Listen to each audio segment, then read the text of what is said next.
Subject: Captain Reynolds. Species: human.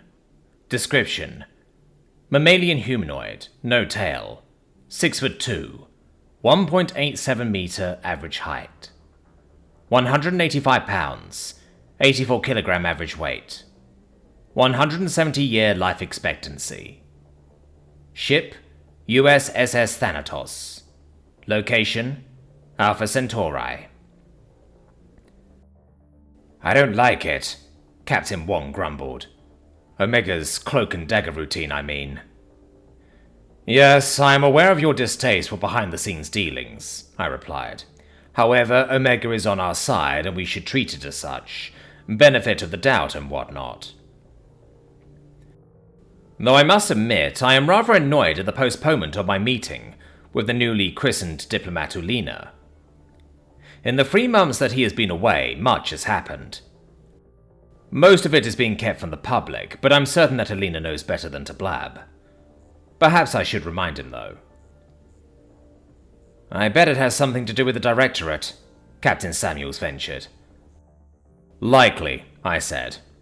"Although it's best not to speculate. If you become too good at speculation, you will come under investigation, which will lead to frustration and potentially incarceration." The other captains groaned at my rhyme, to my utter delight. Wordplay is my forte, I must say. Still, Samuels was likely correct in the assumption that the Directorate was involved.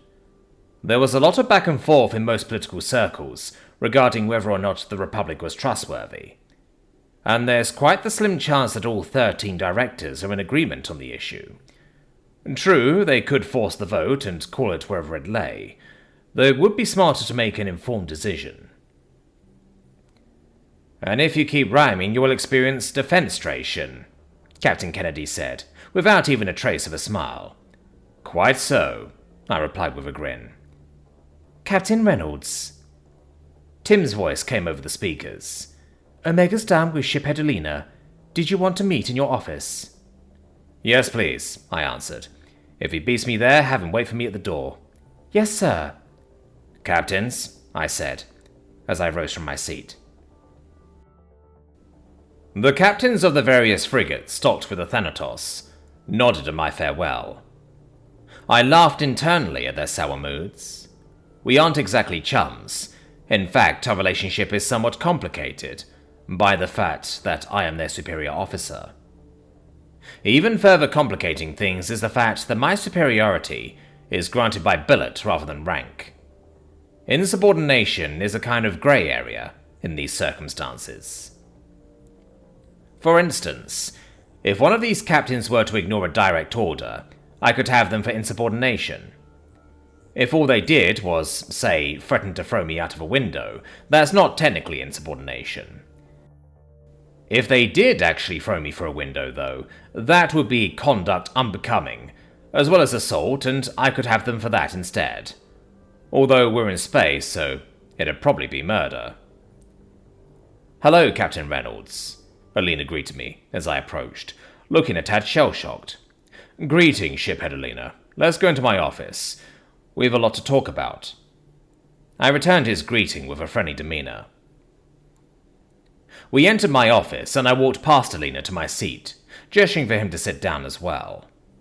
Once he did, I pulled up a holographic terminal built into my desk and opened a few folders so that I could have my visual aids. His eyes widened at the number of files in the folders. "A lot to talk about indeed," I said. "Let's start by catching you up on US Republic relations. As you know, we've been sending aid to Republic space to help against the Union. Our forces haven't been mingling, though. The US forces have formed a Quick Response Force, or QRF, and have been responding to Republic assistance requests as they come in." I pulled up some images of the region of space, the ships involved, snapshots of the communiques the Republic had been sending to the QRF, and some of the battle aftermath to illustrate my point. "How many ships total?" Ulina asked. "5 battleships, 3 carriers, and 100 destroyers excluding those in the carriers, is what we could spare from various fleets," I answered. We've also moved a diplomatic envoy onto the Galactic Diplomacy Station in Regara, but you already knew that as well, I'm sure. Yes, I was in class while the welcoming party was going on, Olina replied dejectedly. Quite so, quite so. Such is life, as they say, I said, as I moved on to the next topic. Now, these are things that you damn well shouldn't know, and by that I mean they are classified and not open to public discussion with either the United Systems or the Republic citizenry, or uncleared military personnel. Understood? He nodded, and I opened another slideshow of images. Our scouts have been very busy. Our goal is to map out the entirety of OU-held territory and get an accurate ship count. The good news is we're likely close to finishing that up. The bad news is that it's looking quite grim. I'd heard that our ship counts were underestimates, Olina ventured. How bad is it? 600 million confirmed thus far. Still, with them giving us some breathing room in Sol, we hope to be able to boost our fleet strength to match them. Combined with the Republic's fleet, of course. The brass still isn't entirely certain how to handle something of this scale, though. Some say that we should find a way to negotiate a peace, others are convinced that we'll have to exterminate them, I explained. It will likely be the latter, Omega interjected, his avatar appearing between us on my desk. Apologies for the interruption, Captain, but we need to get moving.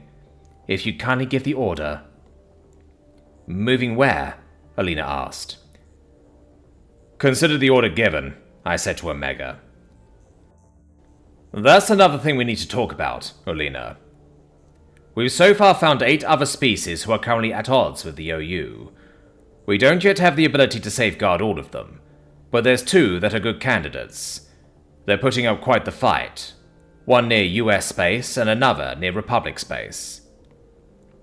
That's amazing, Olina replied with widened eyes. Is that where we're going? Correct.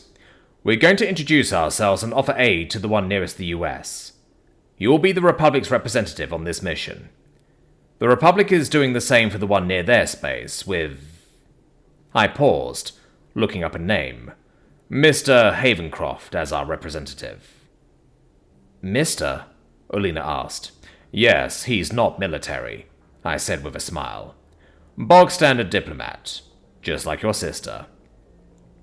Ah, right. I forgot that you have those, Olina said, without a trace of humor. Forget? I'm pretty sure you've never met one, I joked. The reptilian ship commander opened his mouth as if to say something, and then closed it again. There's also the matter of the MPPs, I continued, in a more serious tone. We have developed a system for spotting mobile prime platforms, which sorts potential MPPs into one of 4 categories. Confirmed, suspected, potential, and unlikely. Unfortunately, we can't confirm any of them without getting within sensor range of the OU, and since we haven't yet developed a weapon to destroy the MPPs, that would be a terrible idea. However, we've managed to map out 34 suspected and 15 potentials. That's a lot of them. How do they manage to make so many? Olina asked.